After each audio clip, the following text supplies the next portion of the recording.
How's it going, everyone? Welcome to Game Day Tarps Live. I am your host, Colton Davies, and alongside me today is not Dayton Camo. It is Adam Kierszenblat, as we are going to be going through a number of different things today, including the Draft Combine, the CHL Awards, which are on Friday. And Adam and I will just bullshit about some stuff as well. We welcome you all into the show. Thank you guys for being here today. And Adam, let's get into it. The Norris Trophy was just announced. Should we talk about that first? Yeah, let's go down that rabbit hole and see where we pop up, I guess. So Kale McCarr wins it yet again, of course. What do you make of that? I mean, you're a Vancouver Canucks writer. Obviously, Quinn Hughes had a big year, but what do you make of Kale taking it home once again? I mean, it's, you know, between Makar, Rowinski, and Hughes, you could make an argument for all three. I get why Makar wins the award. We can go into all of the details about like the McKinnon effect and if that should play a role into it. But I mean, Makar is Makar, right? Like he scores over Yeah, 20 goals a game, 20 goals a year. He's dynamic on the power play. He helped Canada win that Four Nations this year. So I mean, you can't really argue with Makar winning it. Like I said, you can make a case for Lewinsky and Hughes, but I think in yeah, the end, it was just kind of too big of a gap points wise and overall uh, that Makar was going to win it. Yeah, yeah. I don't think, like I said, you can make an argument for the other two, but at the same time, you can definitely make a stronger argument for Makar winning. Totally. I mean, Makar is Makar, right? I mean, this dude is just lethal out there. But I think, like you said, though, Zach Werenski and a guy like even Quinn Hughes and stuff, they really made a good impression this year, and are two guys that very well also could have won the award. But let's switch our focus off of that and into the draft combine, as the draft combine was just this past weekend. Was there anybody in particular to you, Adam, that stood out in terms of fitness testing? I think Cole Reshny, I think that's a guy that he just seems to rocket up the charts. Like he's a guy that scouts and the insiders seem to love. He had a really good draft combine. I believe he won or he was tied for the best at the VO2. That's the one that, everybody seems to focus on because it is arguably the most intense testing. And yeah, it will be interesting to see how Cole Reshny adjusts to the NCAA next year. We obviously know what he did in Victoria, how dynamic he was, and then now they get in the NCAA, they're getting the dynamic duo of Verhoff and Reshny over at Penn State. If I UND. Oh, sorry, UND. I'm thinking Yeah. other players, Penn State. There's a lot of rumors going around, but yeah, UND. I mean, that's a great program, and anytime you can get those two players, uh, that's good. Yeah, but like overall, the WHL had a good showing, and that's what you Mhm. want to see. You want to see these guys going out there and putting in their all. We know that there were a bunch of players who were taken out for dinner that are with WHL ties here in Vancouver. Brain Coots, the Seattle Thunderbirds captain, he went to dinner with the Vancouver Canucks. I know Radim Murtka went to dinner with the Pittsburgh Penguins. Jackson Smith Mhm. got a lot of attention. The Tri City Americans. We'll see exactly where he goes next year. But overall, it seems like there's a lot of interest in WHL players, and we're going to have a lot more players selected in the first round, I feel, than we did last year. Yeah, it seems like it's a bit of a loaded class for the WHL, this draft class. There's going to be a number of guys taken in the first round. One guy in particular that I kind of bounced this idea off of with Stephen Ellis yesterday, but Josh Ravensbergen. He seems to be a goalie. It's between him and Ivan Kovic, really, of who's going to go first in the first round, right between those two. You've spent a lot of time, I've spent a lot of time watching Ravensbergen. Do you see a team with a second pick in the first round taking a flyer on him, or do you think he might drop to that second round? I think it's going to be like a Karsten Bjarnason situation where you like we all thought that Bjarnason was going to go late first round. He didn't end up going late first round. He ended up going in the second round to the Yeah. Flyers. So I think that might be a situation where you may see like teams that have multiple second round picks use it on Ravensbergen. Uh, I'm not like I don't when it comes to goaltenders, it's very hard for me to look at them and say that certain goalie should go in the first round. Like there, Okay. because of how teams are built, like you can get solid goaltenders later in the draft. Like there Yeah. aren't, you know, like most of the goaltenders that we see aren't drafted in the first round. Like I know Vasilevsky was, but yeah, like most of them are second, third round picks, even fourth. Like goaltending is such a weird position that you can get value later on. So I mean, if a team wants to use their second round or their second first pick in the late 20s on Ravensburgen, I mean, okay, but like I think you can Yeah. probably get a little bit more value in the first 32 picks, and then Ravensburgen or Ivan Kovic, and then there are some Russian goaltenders as well that I've been told Hmm. about. Some of the European Yeah. goaltenders.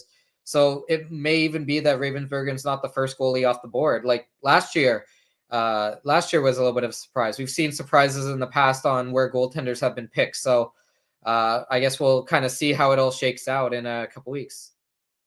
It's going to be interesting. I think this draft is one of those drafts where like we don't really know where anybody's going to go, right? Like we know kind of what that we don't even know really what the top 3 or top 5 is. Like there's a lot of speculation on if the Islanders are going to take Matthew Schaefer 1 or if they're going to trade back or if they're going to take Hagens at 1 or just what is going to happen and it's I don't know. I feel like we're in for a bit of a show here at this draft because it's going to really depend on the first couple of picks of how everything unfolds going forward. Yeah, the one that I've heard is Islanders move back to 3, Chicago moves to 1, and then you get Schaefer, Misa, Hagens, because Misa wants to play in San Jose apparently. Okay. And Hagens is obviously from New York, so that would be a great Yeah. story. And I mean, Chicago needs everything, but they really need a franchise altering defenseman. So, but like how Yeah. I've been told is like, the top 3, and then it's like 4 through 7, 4 through 8, and then like 9 through 30.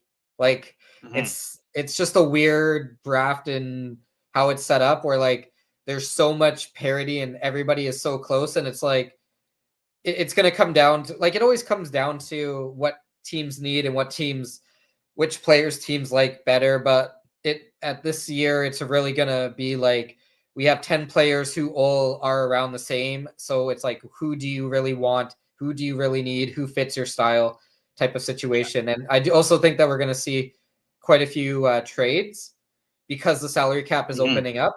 Like we Hmm. already, there's already talk that that Chris Kreider is being traded any day Yeah. now. Like Vladimir Tarasenko's name is now being thrown out there.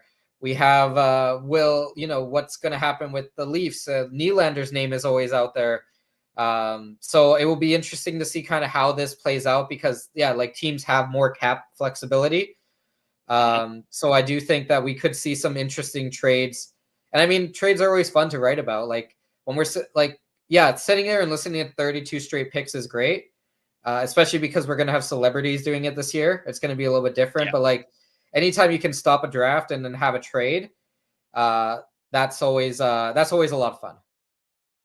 Yeah, and we don't, when was the last time like it's been brought up before, like Steven brought it up yesterday, but like when was the last time we even had a team trade back in that top 10, right? So if we can get some trades where it's like, yeah, the Islanders trade back a little bit and kind of flip things around, I think that would make the draft a lot of fun.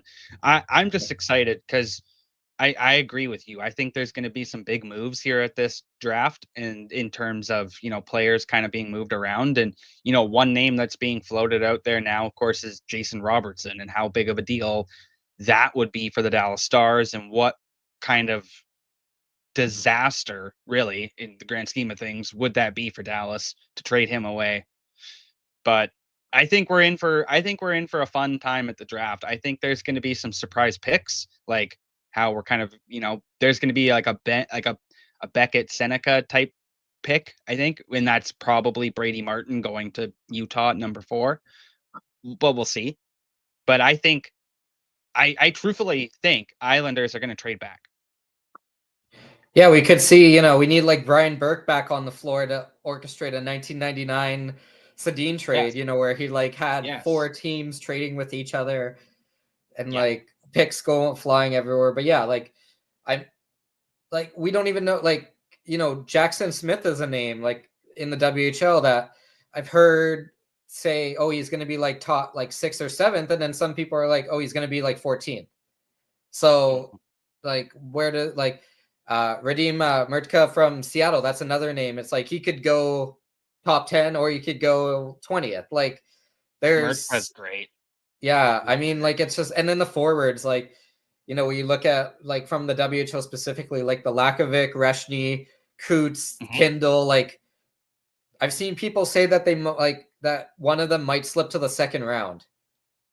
Like you just don't really know with this draft. Like I'd be shocked if that happened, but then again, Andrew Crystal and Riley Height weren't first round picks, right? And we all thought that they were going to go late first round. Also wasn't a first round pick, Logan Stankoven. So yeah, we don't have to talk about that one. no, As but yeah, in as okay, somebody from I want to Vancouver, flip we this don't to you need to. though. Yeah, Since you're from Vancouver, yeah. who do you see the Canucks taking? Do you think that there is a certain player that they're eyeing up right now, or is there a certain direction that they want to go? Well, I think that with the 15th overall pick, the Canucks are going to select from the Buffalo Sabres, Josh Norris. Oh, okay. You think that's Uh, going to I, happen? I mean, okay, so if you're looking at it, the two players I would love to see them get are either Cole Reshny or Brain Coots. Like I think those are like if I were to like Okay. I'm a big Cole Reshny fan, but I think Brain Coots is like exactly the type of player that they need. Like Yeah. that's a two-way forward, that's a two-way center who has that leadership capability, who can show up in big moments. Like when I talked to him, he was great. Like I talked to him when they had the Battle of the Sound back in December Yep. at Yep. Climate Pledge Arena. I mean, he's fantastic to talk to. Like you can tell that he really thinks the game on like a different level. Like he's like, yeah, I need to forecheck, but and this is something you don't hear from junior players where it's like, yeah, offensive chances are great, but I need to be the first one back on the back check. Like there's a lot of Mhm. players who will say, yeah, you know, defense is important, but Coots is like really like, if we're going to, you know, impact both sides, and the best way to win is to play that aggressive style defensively, because if you don't allow goals, then you're going to win more likely than not. So I mean, that's just basic math, I guess. But I mean, they're so far down the Josh Norris route. Like Darren Dreger reported this yesterday that, and I heard the same thing during the season, that they were going to trade Philip Hedl, and I was told it was going to be a first round pick. Dreger didn't notify what type of pick it was going to be, but I was told it was Yep. going to be Philip Hedl on a first round pick for Josh Norris to Ottawa. That deal fell apart because there was a lot of chaos around the trade deadline when it came to the Canucks. Okay. But yeah, that was like, you know, if that trade went through, then we wouldn't be talking about the 15th overall pick. But we'll see. Like Hmm. they really want Norris. The question is that Norris's shoulder is a big problem. Like he's a great player, and at his peak, he's an ideal second line center. But do you want to give up a roster player and a, even if it's a second round pick, like a roster player and a top 60 pick, in order to bring in somebody who, while he is friends with Quinn Hughes, has that history of injuries, when you already know that this organization has a long history of injuries? That's the gamble, hey? Yeah. Okay. Well, we'll see what happens there. That sounds like it could very well be a thing, especially if they're that interested in Norris. Um, do you like we talked about this last time we had you on, but do you sense that there's something coming for Pedersen, like a trade? Well, it's funny because the the reporting has shifted on Pedersen to Yeah. it's not likely he's getting traded, and I'll stand by this. Like I strongly believe that Patrick Alvin is basically going to say, you need to overpay us and then some in order to get Elias Pettersson, because Patrick Alvin is a big believer in Pettersson. Like you could tell, like he's not one of those guys that like Alvin's not a person who's going to like overly praise his players, but he had a very different tone when it came to Pettersson than Rutherford did at the year end.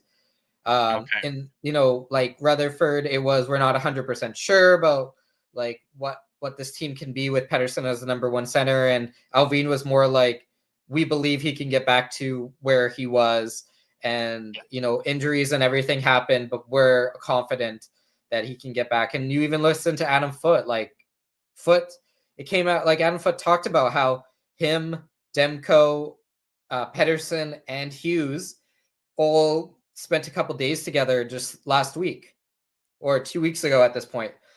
Like Pettersson flew over from, I'm guessing that they did it in Ontario because Hughes lives in Michigan and Foote lives in Ontario during the off season.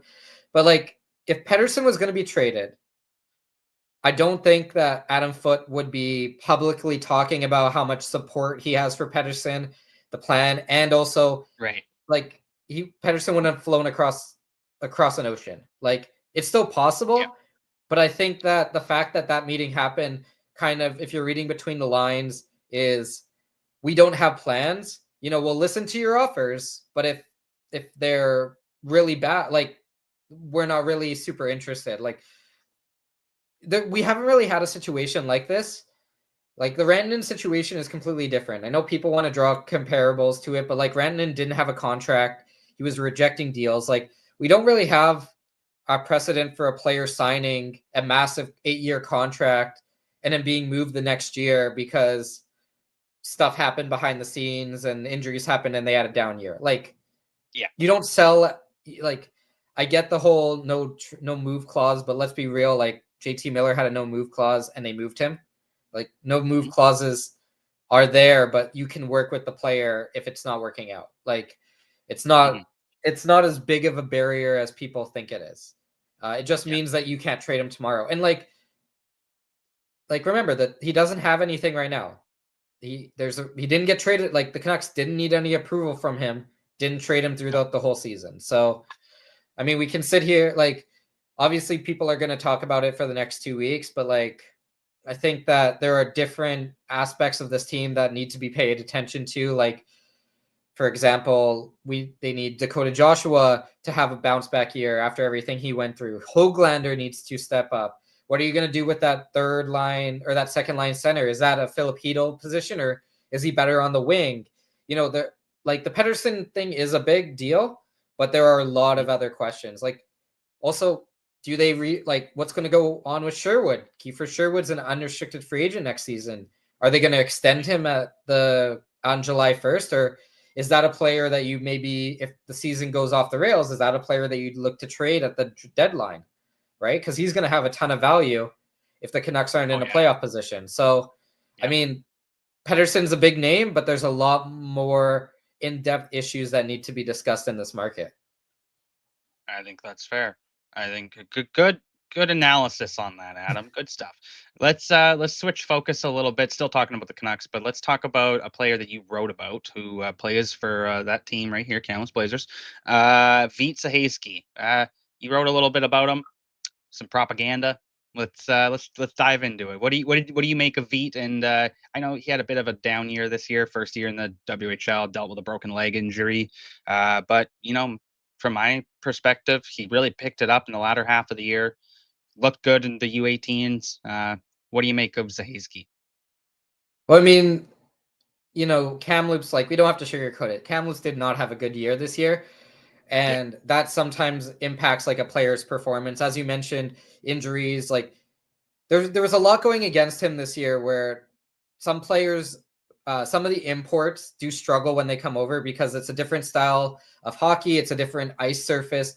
Like, they might play against, men, or they may play in pro leagues over in Europe, but Yeah. the different ice size is a massive factor. Like, I've talked to enough import players who say, yeah, like the first couple weeks, it's really hard to learn how the bounces go. It's really hard to Hmm. pull off moves because everybody is so close. But I mean, this is a guy who has a ton of speed. He's good on the forecheck. Like, he doesn't take shifts off. So, like, those are kind of intangibles that you look at. And obviously he has the high end skill. Like, that's why he was drafted so high in the import draft. Yeah. I think that next year with a clean slate and a stronger Kamloops team, like we'll see exactly how this kind of plays out because we all don't know what next year is going to look like at all with all these NCAA commitments coming through and players leaving. But I think that, if with a clean slate, uh, with more opportunities and with no injuries, I think that is going to play a big factor. And that's the type of guy that you take a gamble on in the 6th or 7th round because Mhm. I'd rather take a shot at a player who has that motor, who has that determination, and always puts out strong shifts, like Sean Carrier, like we talked about last time, like those Yeah. guys Yeah. who you can't question their like hard work and determination. Then a player who you have those questions about dedication and like they might put up one might put up more points, but at the NHL level, like how many times have we seen, guys like kick off like Jonah Gadjevich, right? Like that's a guy Hmm. who works his tail off every single game and is now playing a Yep. key role for Florida in the Stanley Cup final. Like there might be players who are more skilled than him at the HL level, but because he's one of those guys that never really takes a shift off, that's why he's in the lineup on a nightly basis. Yeah. Yeah. I mean, Veet from what I saw, and even talking to him, I know that it like his injuries just derailed his confidence and everything. And of course, it would. You're in a new country, and then you break your leg and everything, right? But he's a guy that just works, works, works, and is somebody that I think this year, if yeah, like you said, can stay healthy this year, he can have a real bounce back year that makes him look like a prospect that it should be considered for the draft, right? I want to get to this question from Dayton. How big of an impact will the extra import have on CHL rosters? I personally don't think it will have a big impact, but what do you think? I think that this is kind of I think that the extra import slot is coming in because of the NCAA.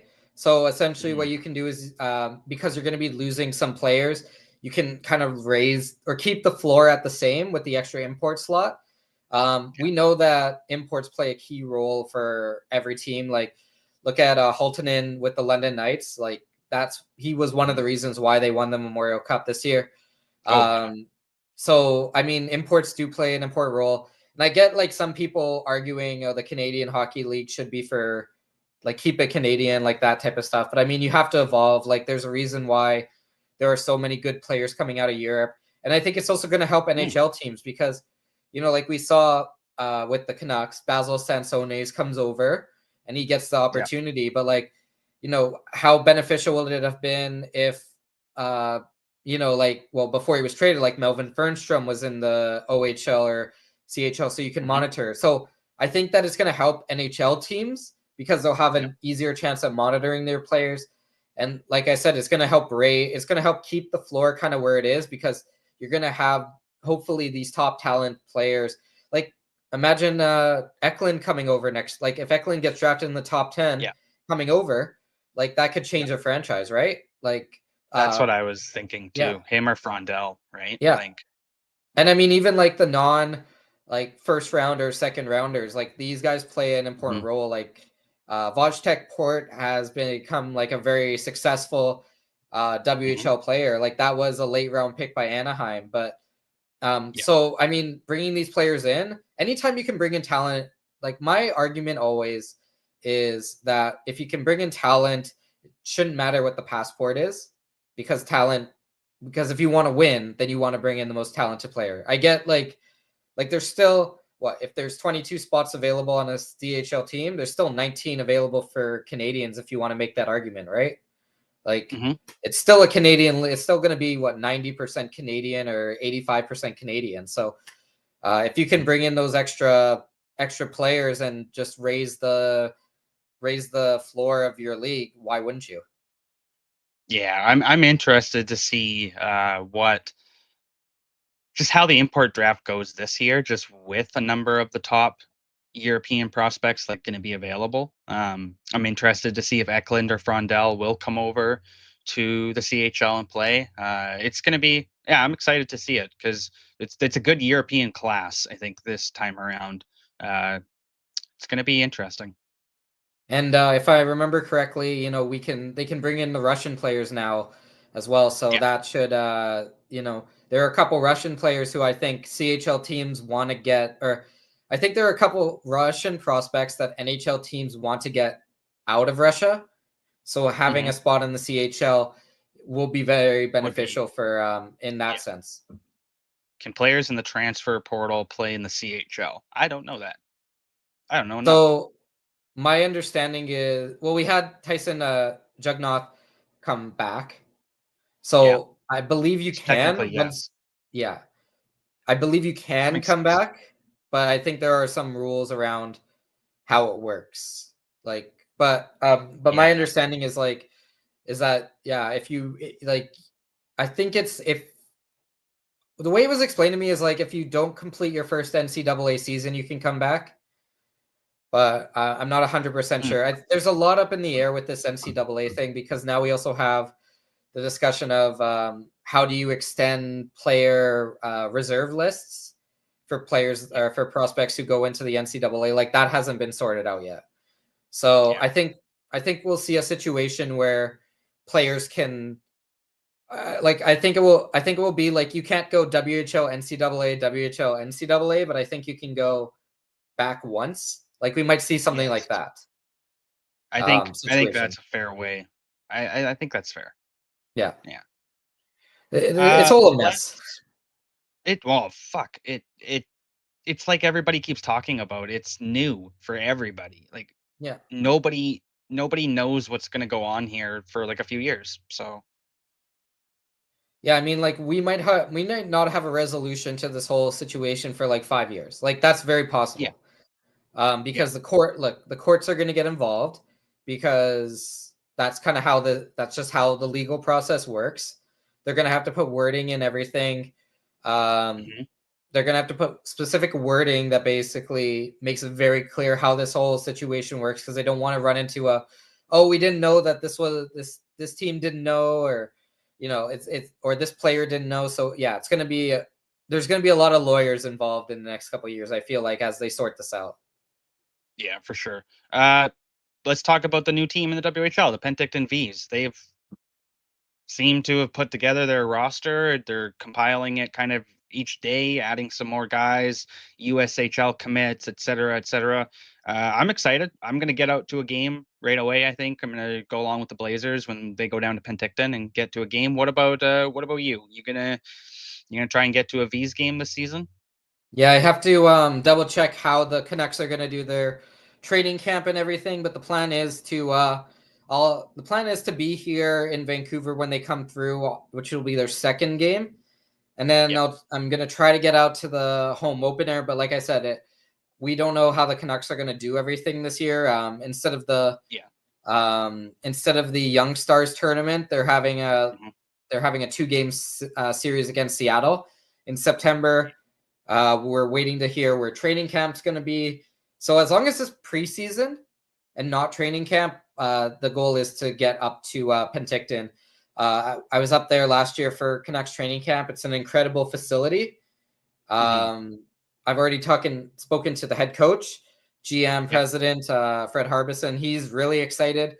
I mean, their owner is pumped beyond belief.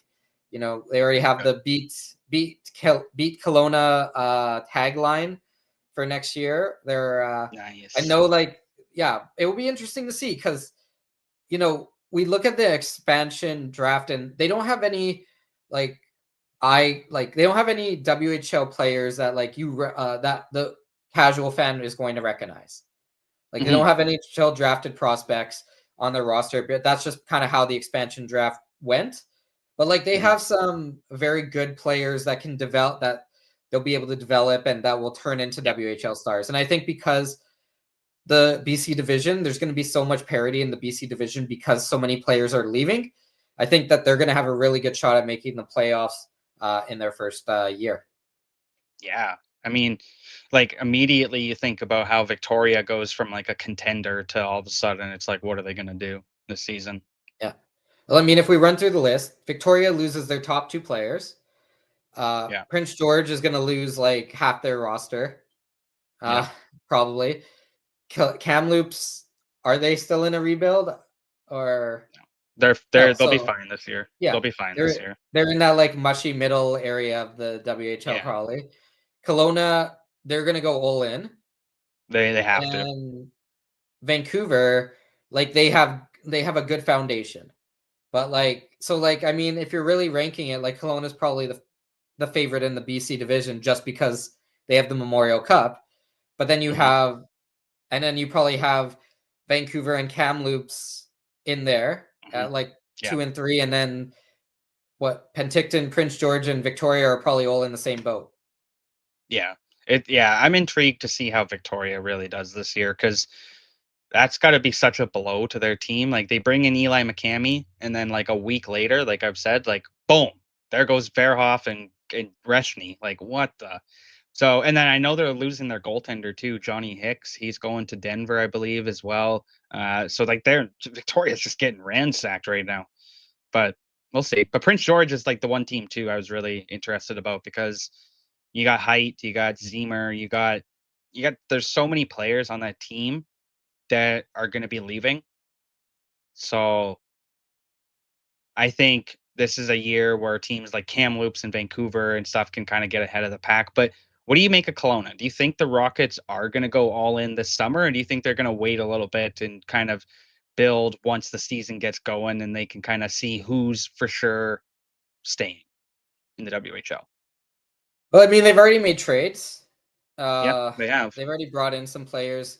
I think the big question, like Tij Ginla, I haven't heard anything. I think that's like 100% staying.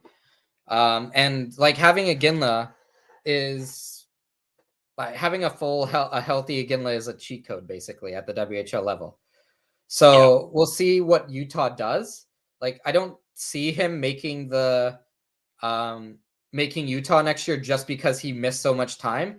Like yeah, Carter Bear's a good example of like that situation for this draft. Like Bear has had a significant injury and he's going back to the WHL next year. But he might like if he didn't have that injury, if he didn't have an Achilles injury, he might be getting a opportunity at the NHL level next year, even if it's for like a couple games. So I think Ginla will get his 5-6 games at the NHL level, but I don't think that he'll um, stay, and that's going to be yeah. massive for Kelowna.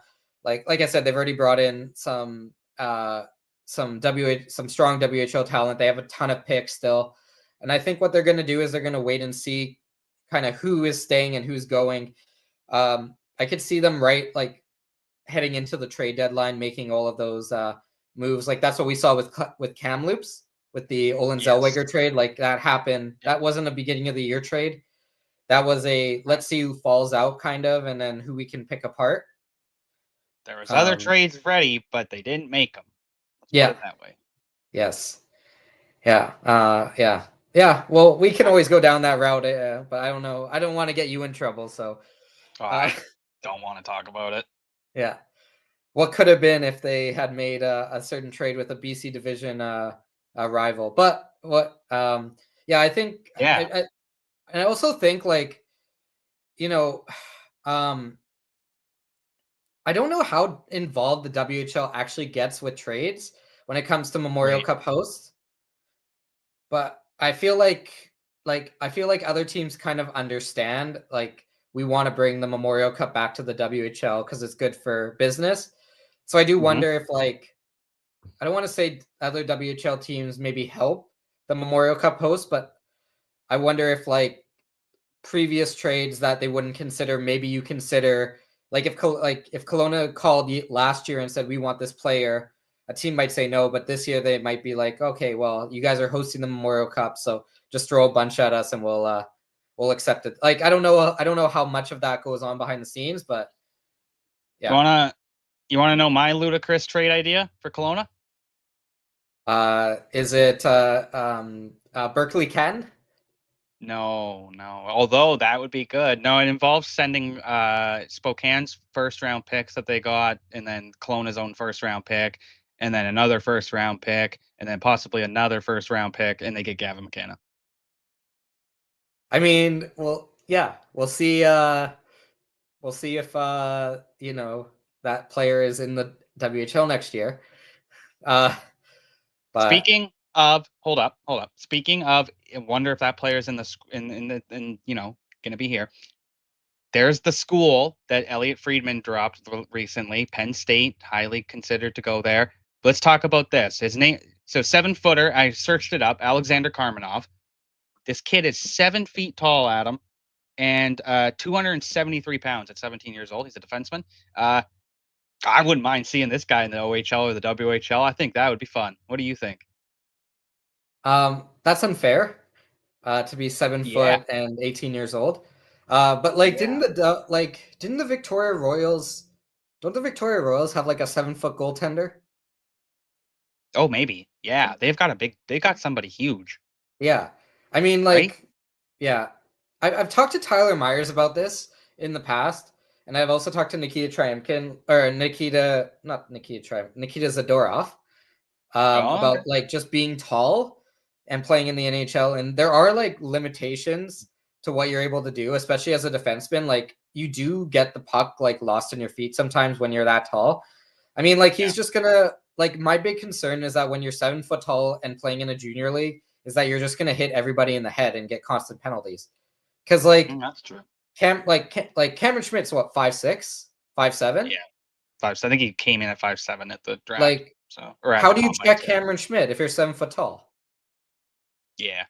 Like that's my honest concern is like, yeah, it's cool to be like, tall and everything, but like it Hmm. might be kind like I think that 6'2", 6'3" might be like the ideal height for junior hockey players. Um yeah, and like how are they gonna get on the bus, right?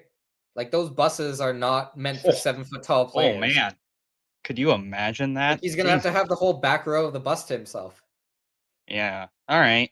Now I But want to see like that kid in the CHL. That'd be yeah. fun. I mean, like, yeah, it would be cool to just watch like a giraffe play essentially at the CHL level. But like he's gonna have to learn how to like check 5'6", 5'7" guys and not take penalties. Like that's the big question. Like he can be the best prospect in the world, but if he keeps hitting people, if he keeps checking people in the head by accident, it's not gonna matter.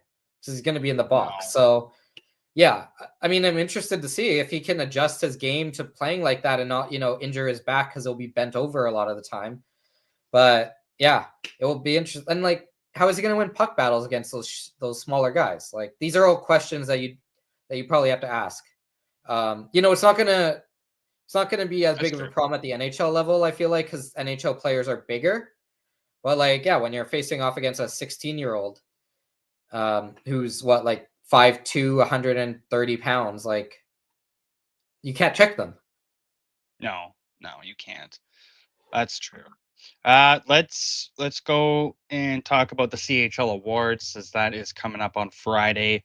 We've got a handful of awards, but I'm gonna just kind of go with a few of them. Let's start with the David Branch Player of the Year award. So obviously Gavin McKenna is up there for that, and then it's Michael Misa and Jonathan Fauchon. If I pronounced that incorrectly, my bad. But I think Michael Misa might win it. What do you think?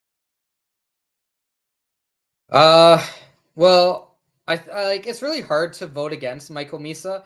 I think the thing that Yeah, and I know like it's not supposed to have an impact, but I think what Gavin McKenna was able to do at the World Juniors is going to play a factor in how this yeah, voting goes down. yeah, But I think it's a for two sure. horse race. Like we won't know; they don't release the votes, but I think it's going to No, be very close. It's really hard to vote against Michael Misa, but I mean McKenna's mhm, doing essentially the same thing a year younger. So I yep. think that if you're looking at it like if you're really that close, I think that the age might you know the age and that the fact that McKenna was on Team Canada is going to play a factor in how the voting goes down. I think that's a good point. Yeah, yeah. Maybe voting against McKenna is dumb. And also one player led his team to the Memorial Cup final, and the other one, what That's Saginaw true. went out in the first round. That's true. Yeah, so that's true. That's a good Yeah, way to look at it. Defenseman of the year, guy you just talked about, Tyson Jugnoth. Obviously, he's representing the WHL. Then it's Sam Dickinson, and then Xavier Villeneuve. Villeneuve. Oh, yeah. I I'm think not that's good with the Dickinson's French. where. Yeah, I think that's Dickinson's award to win. Yeah, 100%. Yeah. 100%. Like Jugnaut was a great story, but like I think that Dickinson has that pretty much wrapped up. Now, the Rookie of the Year award, it's Landon DuPont all written all over it, right? It's between him, Kierszenblat, and Matvei Greden. So, Yeah, I mean the same thing. It's the age, right? Like DuPont's doing this younger than everybody else. So yeah. I mean I will yeah, I'll take DuPont all day oh, on that one. yeah. Yeah, me too. Okay. The one that I was curious about, we kind of talked about it before we got on the air. The top draft prospect award, Michael Misa was not nominated for that, which is just interesting, but it's Radim Murtka, Matthew Schaefer, and Caleb Desnoyers. Now, I understand, I think, why they went with Schaefer, obviously, but in the limited amount of games he played, do we not think that Misa would have been the more would have been the better pick? I almost said more better, which is not a fucking thing, but would have been the better pick. Well, I mean Misa won the what is it, whatever it's called, the EJ McGuire NHL top Yeah, prospect award. Like you're that's true. uh, like how can you win the NHL top prospect award by the NHL but not be nominated in the CHL? Like Thank you. whatever. Yes, But I that's think yes. the Q is going to take this one this year. Like Yeah, Murtka, I don't even Desnoyers. know if he's the top prospect in the WHL. So, I mean, that's an easy one to pass up. It's Schaefer, right, in the OHL? Yep. Like, Schaefer could win it, but I think that it might go over to the Q just because I don't know if they're going to win any other award, and they usually like to have award winners from each league. Like they don't want it to be loaded Mm, one way.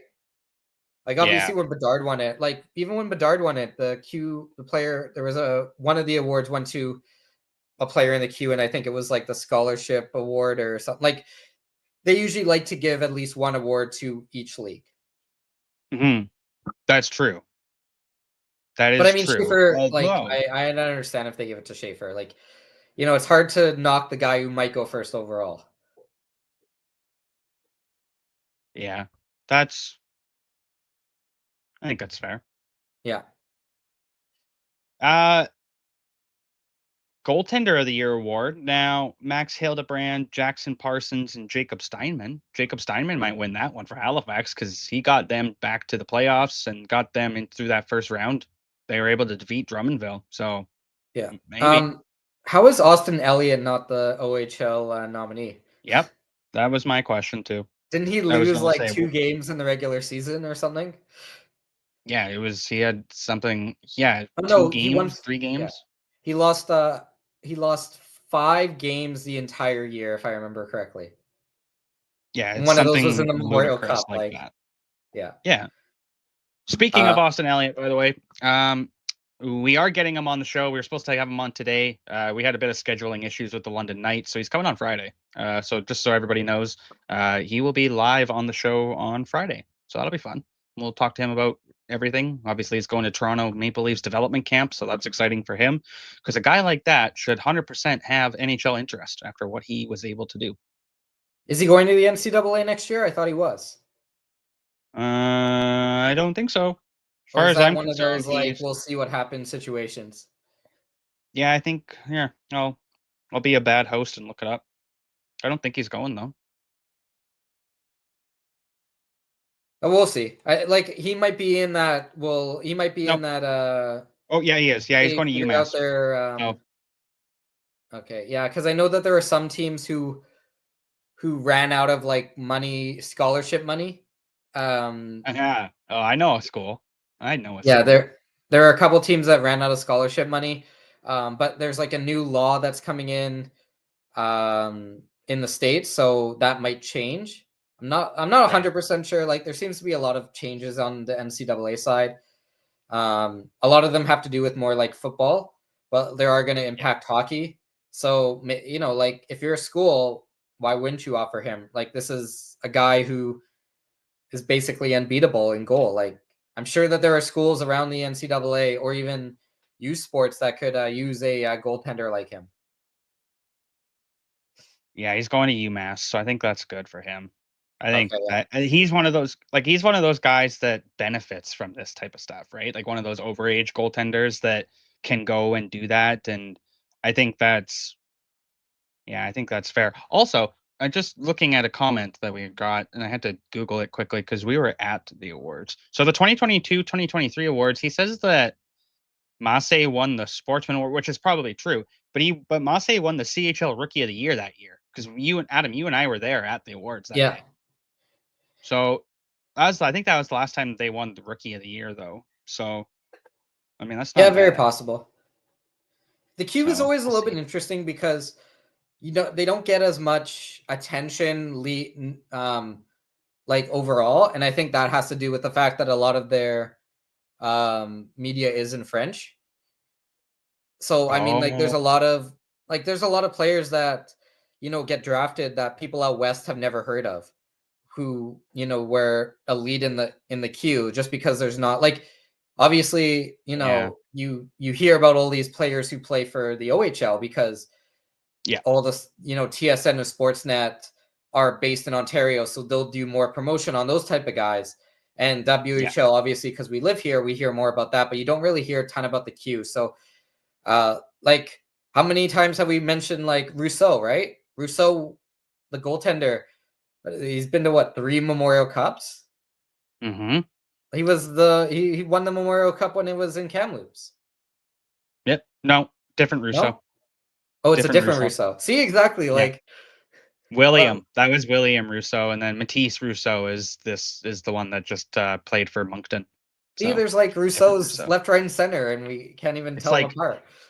it's like the last name Brown in Canada, Yeah. just everywhere, right? So, yeah, I I'll take that one. I thought it was the same guy, but like, oh no, don't worry about it. I just saw the last name and was like, there's no way that there's multiple goaltenders named Rousseau who are good enough to lead their team to the Memorial Cup, but apparently there are. Apparently, it's like multiple Matt Murrays, right? There's just the inception. Too Yeah. many too many Murrays. But yeah, I mean, I think that's a fair take as well. Like, um, I agree with that. Do you? Yeah, I want to get to one more comment before we kind of get ready to sign off here. Do you think, yeah, Desnoyers' jump into that top five is kind of what has got him as that top prospect uh, for Q? But like, before you answer that, I was also trying to think who else would represent the Q. So Yeah, I don't think it's if I remember correctly, it's not like a great year for the Q, but like um is it's not like the Q is weird. Like uh they yeah, don't really Villains have William. like I don't want to say they don't have top prospects because that's kind of mean, but like they don't really have top they don't have consistent top prospects. So they'll have like, guys at the top one year or like Yep. they'll have like I think the best way to describe it is like they usually have one guy in the top 10 and then they don't have anybody from 10 to 20. Like that's kind of Yeah, and how the vibe is. yeah, that's how the Q has been the last little bit for sure. Yeah. But yeah, I Like agree with what Randy said. Like I have Caleb going fifth, I think fourth. I don't even know. yeah, I so have like this year you have Caleb or you have Justin Carbonneau who's going to be who's probably in so that good too 15 to though. 20 range. Yeah, And then you have Bill Zonon who might yeah, get drafted Zonin. in the Ooh. first. He's a fun player to watch, man. You watch any of Yeah. his highlights? God damn, Yeah, I he's a have. beast. So like I mean, yeah, when you're it's not like yeah, sorry. It's not like they have a You're good. plethora of players that Yep. are that to pick from. Like they have Yeah. essentially three, and I mean Yep. it's like it's kind of an easy pick. Like I could see an argument for It is. Carbonneau, Yeah. but Carbonell's yeah, I going don't. to BC allegedly next season too, so he'll get to play with James Hagan, so that'll be fun for him. I also Um, wonder if some of these picks, they made sure that the player was going to be back in the CHL next year. Like, Yeah. Well, yeah. I wonder if they're like maybe that's why Misa didn't get top prospect because They think he's going to go NCAA. yeah, But and they don't what want to about like McKenna? yeah, never mind. I was just going down a Right. I was See, trying to but connect the my thing, dots, like, but yeah. no. It's fine. It makes sense. But like, my thing with McKenna is like I've been very like open with people that I know, like, and that like in talking to people that I everything I've heard is he's probably gonna leave. But I said it last week to James Tubb, like the Medicine Hat Tigers reporter. I have this weird feeling he might not leave. Like he might go visit these schools and just go, you know what? I'm just gonna go back to the WHL. And I I don't know how you feel about that, but my mind, as we're getting closer and closer to this decision day by him, is I think he might just stay. Well, my big question for McKenna is like, why hasn't he like the biggest argument on he's staying in the WHL is that if he was going to the NCAA, um, yeah, if he was going to the NCAA, he probably would have signed by now. Like that's the one thing that I'm like because Now, or Ryder Byron Ritchie would have made it clear like like that's his job as the family advisor. Byron Ritchie's their family advisor. Like I don't like the fact that McKenna's camp wait. hasn't said it. Yeah,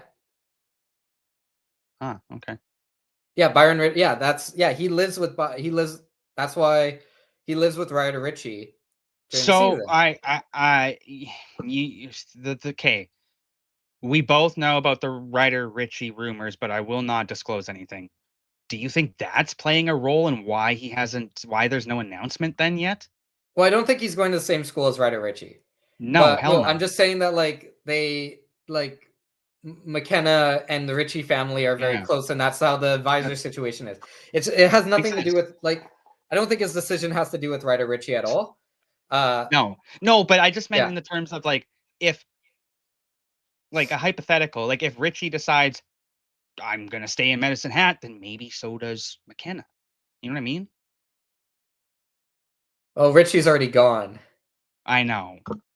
Uh, but I know. like I don't. Yeah, it's all complicated because also like It Cade is. Lindstrom might leave, but he might not anymore because there are He concerns has about his committed. No, health. no, Lindstrom committed. It's confirmed. I was told that there were still question marks because of his injury history, and it's like, does the school really? Oh, But I well, mean, like things change every day. It feels like because if he signed a commitment already, that's there. Like then Aaron then that probably Portzline gets thrown out the posted window. something.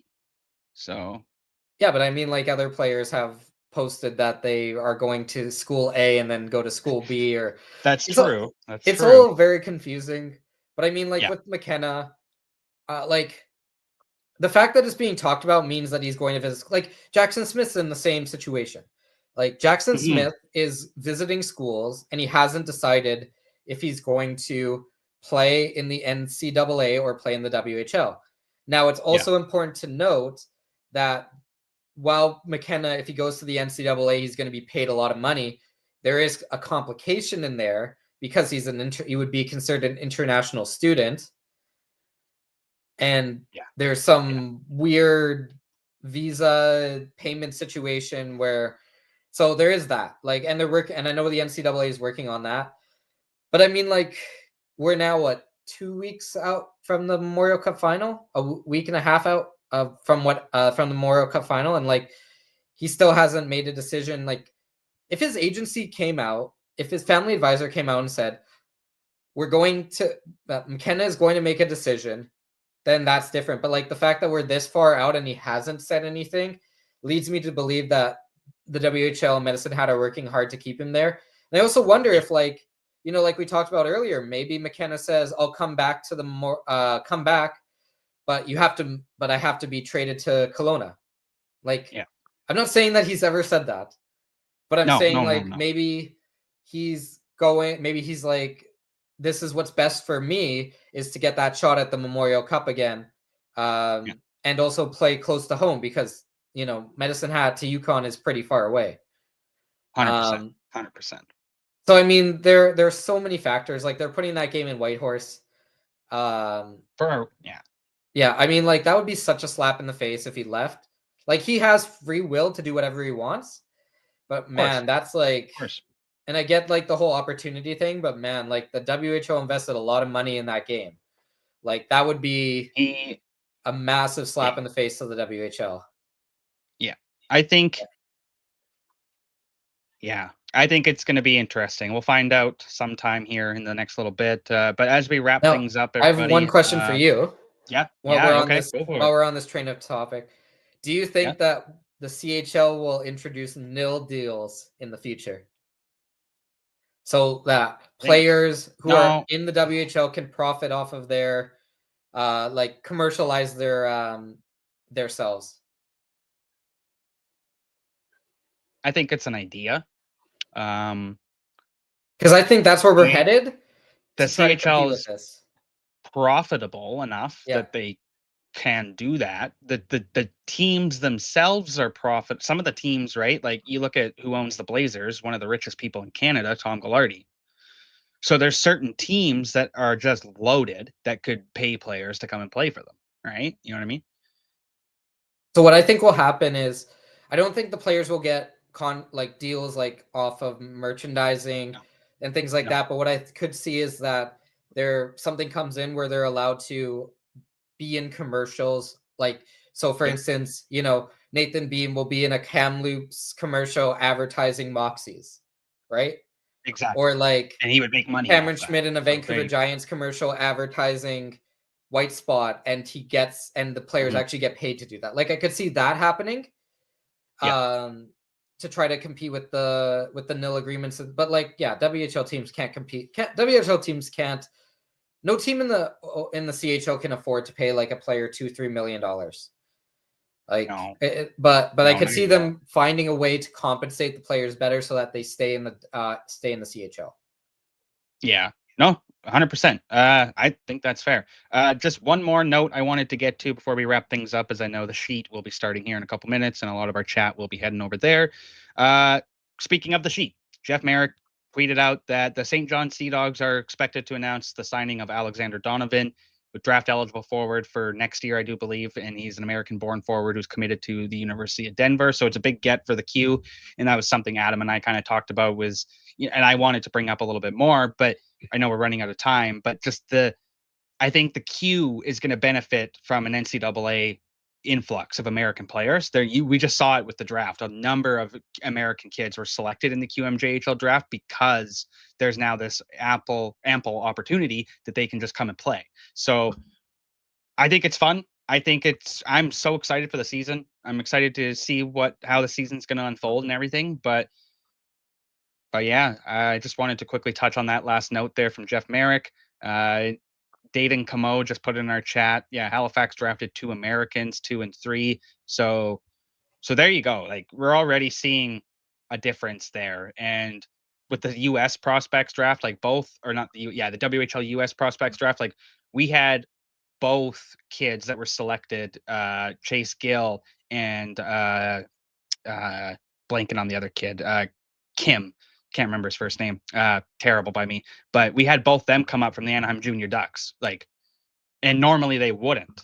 So I think we're already seeing a bit of a difference. So we'll see. That about does it, though, everyone. Thank you for everybody for tuning in today. Dayton, of course, was away for work doing his internship, so congratulations to him. A big thanks to Adam for hopping on and co-hosting with me. We're going to probably do this more often if Dayton ends up getting tied up. So go check out Adam's work. Follow him on Twitter at Adam Kierszenblat. And make sure you guys go and like and subscribe to the YouTube channel. Follow us on Twitter. You can follow both of our ats as well. And we'll catch you guys tomorrow live at 11 a.m. Pacific time, 2 p.m. Eastern time. And tomorrow we will have the one, the only Johnny Lazarus on. Take care, everybody. Have a great day.